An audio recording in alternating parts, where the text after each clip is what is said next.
Réparer les objets plutôt que de les jeter, l'idée n'est pas nouvelle, mais encore faut-il inciter les personnes à le faire. Emmanuelle retravaille les tissus de meubles sur commande. Elle organise aussi des formations pour apprendre à réparer chez soi, une demande de plus en plus forte. Beaucoup de gens bricolent, restaurent eux-mêmes. Donc, en venant à l'atelier, elles ont en plus quelques notions de savoir-faire professionnel. Lutter contre l'obsolescence programmée, c'est donner ces objets abîmés pour qu'ils soient réparés ou encore acheter d'occasion. Cette valoréterie accueille en moyenne 200 personnes à chaque ouverture pour un panier moyen de 7,50 €.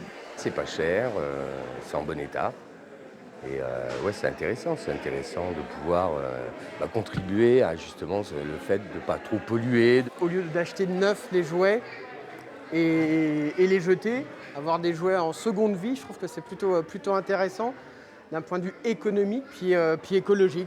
Sur ce site de Boufféré, l'économie circulaire n'est pas à 20 mots. La déchetterie se trouve à quelques mètres.